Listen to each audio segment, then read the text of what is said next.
25 मई 2025 और परभनी शहर का दरगाह रोड परिसर। और यहाँ पर आप मेरे पीछे जो देख रहे हैं ये मेमन बिल्डिंग से जो नई आबादी जो नई कॉलोनी बनी है फौजिया अखिल कॉलोनी, यहाँ से एक रास्ता निकल रहा है जो आजम चौक को मिल सकता है, लेकिन बीच में डिक्की का नाला होने की वजह से और उसी नाले के बाजू के प्लॉट पे जो मस्जिद मोहम्मदिया मस्जिद है अहले हदीस की, वहाँ पर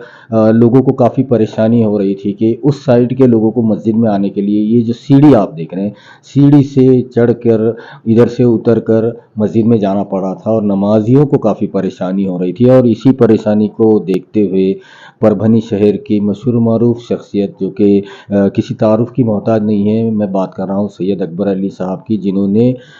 जो मोहम्मदिया मस्जिद के जो मुख्तदी है, ज़िम्मेदार है, उनके साथ मिलकर ज़ाती तौर पर इस नाले के ऊपर पुल डालने का काम, ये एक नेक काम इसको शुरू किया है आज से। और ये महज 2 से 4 दिनों में ये काम हो जाएगा, तो ये एक बहुत बड़ी राहत है उन नमाजियों के लिए। और ये रास्ता आज़म चौक पर निकलता है, यहाँ से फौजिया अखिल कॉलोनी से मेमन बिल्डिंग के सामने से आप अगर जाएंगे तो आप सीधे आज़म चौक उस साइड निकल सकते हैं। और इस साइड में तमाम जो घर है, इन घर के लोगों को मस्जिद में आने के लिए बहुत बड़ी राहत की ये खबर है जो सैयद अकबर अली और मस्जिद के ज़िम्मेदारों ने मिलकर इसको कली से इसका काम शुरू कर दिया गया है। और ये बहुत अच्छी खबर है। और अकबर अली साहब जो काम करते हैं उनका काम ही बोलता है, फिर चाहे वो दरगाह रोड के विकास काम हो, फिर चाहे उसके कॉलोनी जो ये कॉलोनी है, इस कॉलोनी में जो सैयद अकबर अली चौक से इनायत नगर जाने वाला जो रास्ता है, उस रास्ते को भी शुरू करने का जो काम था वो भी सैयद अकबर अली की कोशिशों से हुआ है। और कई वर्षों से, बीते कई वर्षों से, जब से ये कॉलोनी बसी है तब से वहाँ पर रोड नहीं था। इसको जो कनेक्टिविटी दी है सैयद अकबर अली ने अपनी कोशिशों से, वो एक रोड कामयाब हुआ है और लोग काफ़ी खुश है सैयद अकबर अली के कामों से। और सैयद अकबर अली साहब, पहले तो आपको बहुत बहुत मुबारक कि जो खिदमत खल्क आप कर रहे हैं वो बेमिसाल है। और आज के पीरियड में, आज के दौर में, हम जहाँ तक हम देख रहे हैं, हमारे देखने में नहीं आ रहा है कि इतना ज़्यादा लोगों की जो मजबूरियाँ हैं, परेशानियाँ हैं, उनको जो तकलीफ़ें हैं, उससे राहत दिलाने का काम आप कर रहे हैं। ये जो हाल में आज जो आपने मस्जिद को जाने के लिए जो पुल डिक्की के नाले के ऊपर अपने खर्च से और मस्जिद के जिम्मेदारों के खर्च से आपस में अपने खर्च पे इसको बनाने का काम शुरू किया है, ये वाकई में काबिल तारीफ है। और कौन कौन से ऐसे काम हैं जो अनकरीब होने वाले हैं? दरगाह रोड का भी काम अभी चल रहा है, क्या कहें? आज 25 मई 2025 को फौजिया आखिल बाग में एक मस्जिद जो है तो तकरीबन मोहम्मदिया मस्जिद जो तकरीबन 5-6 साल से मैं वहाँ पर मस्जिद थी, लेकिन वहाँ पर नमाजियों को आने के लिए बहुत तकलीफ थी। तो हमने हमारे जहन में जिस तरह मैंने जो है तो इनायत नगर का रास्ता जो कई वर्षों से जो है तो बंद था, कई सालों से नाले की वजह से लोगों को आने जाने की तकलीफ हो रही थी, वहाँ से पैदल भी नहीं जा सकते थे। लेकिन हमने जिस तरह वो इनायत नगर और गालिब नगर को अटैच किया, उसी तरह मेरे जहन में बात आई। मैंने जो है तो मोहम्मदिया मस्जिद के जो जिम्मेदार है उनसे डिस्कस किया कि भाई जो है तो अपन जो है तो किसी का फंड ना लेते हुए भी अपन 5-6 जनों में जो मस्जिद के जिम्मेदार है उसे रास्ते को अपन जो है तो एक पुल बनाकर आने जाने के लिए लोगों को, नमाजियों के लिए जो है तो सहूलत हो। इसलिए आज हमने हमारे मस्जिद मोहम्मदिया मस्जिद के अमीर साहब से आज हमने जो है तो दुआ करके उद्घाटन किया और उसका जो है तो काम शुरू हो चुका है। इंशाल्लाह बहुत 8-10 दिन में वो जो पुल बनकर जो ब्रिज है समझो वो तैयार हो जाएगा और नमाजियों को बहुत सहूलत होगी। आप मेमन बिल्डिंग से जो है तो आप सीधा जो है तो आदम चौक से निकल सकते हैं और ये बहुत शॉर्टकट हुआ है। और इंशाल्लाह आने वाले वक्त में भी अल्लाह जब तक चाहेगा मैं समाज की खिदमत करता रहूँगा। मैं सबसे पहले तो आपका शुक्र अदा करता हूँ परभनी न्यूज़ चैनल का, कलीम साहब, कुरैशी साहब, कि आपने हर मुद्दे पे मेरा साथ दिया और हर न्यूज़ आपने जो है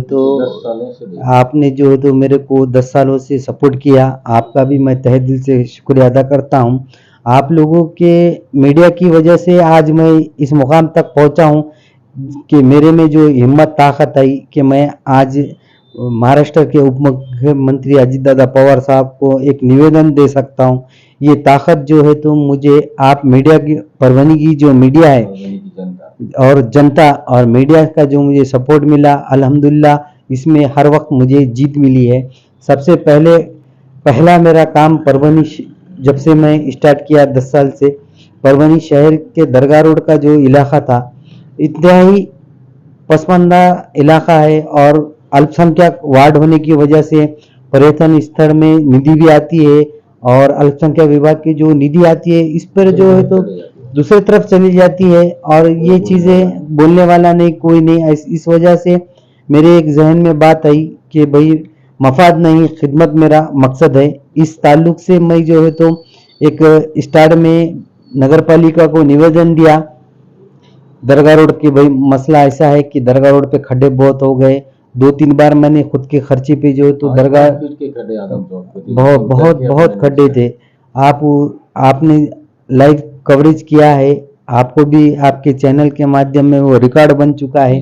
तो इस बुनियाद पे मैं एक छोटी सी कोशिश किया था कि दरगाह रोड का मुद्दा जो इतने खड्डे हो गए, कोई आवाज़ नहीं उठा रहा था, जिसकी वजह से मैंने आवाज़ उठाई। पहला निवेदन मैंने नगर पालिका को दिया, तो नगर पालिका से जवाब आया कि भाई हमने जो है तो बीएनसी को रेफर किया है और अब ये दरगाह रोड का जो रास्ता है ये हमारे अंडर में नहीं आता, आप जो है तो बीएनसी सार्वजनिक बांध के विभाग को अप्रोच हो और उनसे ये करें। फिर उसके बाद मैं मुसलसल बीएनसी अधिकारी से बात किया, निवेदन दिए, बहुत सारे आंदोलन किए, तो उन्होंने बोले भाई अभी तो कहीं, अभी बच्चा छोटा है, अभी हमारे हाथ में आया नहीं, जब चलने लगेगा तो हम काम करेंगे। इस वजह से मुझे को धकाते गए उसमें भी मैं भी अल्हम्दुलिल्लाह, जिस तरह मैंने आपको कहा कि भाई मफाद नहीं, खिदमत मेरा मकसद है और रास्ते से तकलीफ दे चीज़ हटाना सदका है, सवाब है, उस नियत पे जो है तो मैं काम करता गया और लोगों का भी मुझे अल्हम्दुलिल्लाह बहुत साथ मिला। तो आज आप देख सकते हैं कि सिर्फ दरगाह रोड ही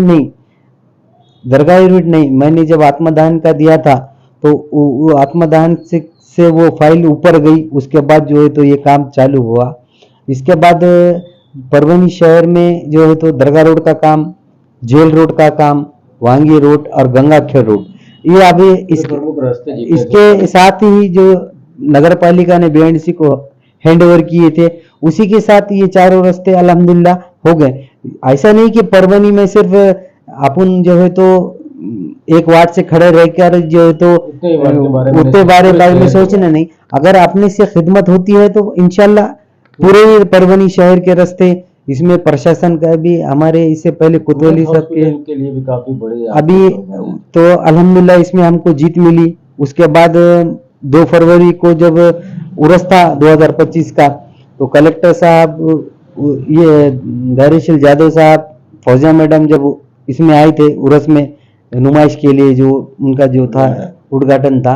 तो उसमें मैंने रिक्वेस्ट किया था धैर्यशील यादव साहब को, फौजिया मैडम को और कलेक्टर साहब, हमारे एसपी साहब, परदेसी साहब, कि सर सिर्फ 5 मिनट आप जो है तो मुझको दीजिए और वुमेन्स हॉस्पिटल जो डिलीवरी वार्ड या शमशान भूमि के नाम से, महिला हॉस्पिटल के नाम से फेमस है, तो वहाँ सर मैं वहाँ से उनको लेके जिंतू रोड तक लेके गया था। उसके बाद सब लोगों ने ये करे, फिर बाद में धैर्यशील यादव साहब ने भी मुझको, उसके लिए भी मैंने बहुत आंदोलन किए थे और तकरीबन साथ में लोग कर रहे थे, पर उतना नहीं हुआ। लेकिन जिस तरह एक बोलते हैं ना भाई, क्या कब किसके दिल में क्या आ जाएगा भरोसा नहीं रहता। अपना काम है कि भाई बोलना और प्रशासन को जो है तो जागरूक कराना, इस बुनियाद पर मैंने किया था थोड़ा बहुत वहां पर जो तो धैर्यशील यादव साहब ने भी अल्हम्दुलिल्लाह, आप देख सकते हैं कि वहां पर जो है तो जब डामरीकरण का काम चालू हो गया, इस तरह मेरी हिम्मत बढ़ती गई। इंशाल्लाह 2-3 महीने में इंशाल्लाह काम हो जाएगा। असल में जो है तो पाइपलाइनिंग की वजह से वहाँ का काम रुका है, इंशाल्लाह वो भी काम हो जाएगा। और अभी उसके बाद अब थोड़ा थोड़ा कैसा रहता है आदमी को कि भाई अगर जनता का सपोर्ट रहा, मीडिया का सपोर्ट रहा, तो आदमी थोड़ा बहुत और हिम्मत करता। फिर उसके बाद जो है तो अब ये काम अल्हम्दुलिल्लाह 2 काम मेरे हो चुके थे। इसी के साथ जनता दरबार पालक मंत्री मेघना बोर्डीकर साहब ने मैडम ने लिए थे, उसमें मैंने जो है तो एक निवेदन दिया था कि परभणी शहर में जितने ओपन स्पेस है उसमें जो है तो नाना नानी पार्क हो या गार्डन हो और बच्चों के खेलने के लिए टर्फ का इंतजाम हो, इस तरह का भी मैंने निवेदन दिया था। पालक मंत्री मेघना बोर्डीकर दीदी ने आयुक्त को वहाँ का वहाँ इन्वेस्टमेंट करके बाद में उसका फॉलोअप लेके अल्हम्दुलिल्लाह 20 दिन के बाद उनको कहा कि 20 दिन के अंदर जो है तो इसका सर्वे कर मुझे दे और निधि क्या होगी उसके ऊपर डेवलपमेंट किया जाएगा। इस तरह अब वो मुद्दा हो गया, मुझको मालूम हुआ। उसके बाद मैंने जो है तो परभणी शहर में जो सबसे पुराना शहर है परभणी शहर, जिसे परभणी शहर में जगह जर्मनी भारतात परभणी कहते हैं, ये सिर्फ नाम का हो गया। फिर मेरे जहन में आया, फिर अजीत दादा पवार साहब जब परभणी तशरीफ लाए थे, मैंने प्रताप भैया से रिक्वेस्ट की थी कि प्रताप भैया मुझे सिर्फ 1 मिनट का टाइम अजीत दादा से मुलाकात चाहिए, मुझे को एक निवेदन देना है। फिर मैंने प्रताप भैया ने जो है तो अजीत दादा पवार साहब से मुझको मुलाकात की, 1 मिनट का हमने वक्त लिया और उसमें मैंने निवेदन दिया था कि 1996 में परभणी शहर में पेड़गांव रोड पर जो है तो हवाई अड्डे के लिए जगह देखी गई थी उसके एयरपोर्ट के लिए, लेकिन आज तक भी उसका वहां पर कुछ फॉलोअप नहीं हुआ। और फिर आज आपने जो है तो आप बीड़ जिला जो है वहां पर जो अजीत दादा पवार साहब ने पालक मंत्री पद लेने के बाद वहां पर जो है तो वहां पर एयरपोर्ट की डिमांड की कि यहाँ पर एयरपोर्ट बना जाए। उस तरह मेरे जहन में आया कि भाई जब अजीत दादा पवार महाराष्ट्र राज्य के उप मुख्यमंत्री है तो परभणी शहर तो ये बहुत पुराना जिला है, जबकि वहां पर गढ़ है और यहाँ पर जो है तो नगर पालिका में हर वक्त जो है तो राष्ट्रवादी का झंडा लहराता है। इस वजह से हमने एक निवेदन बनाया जिससे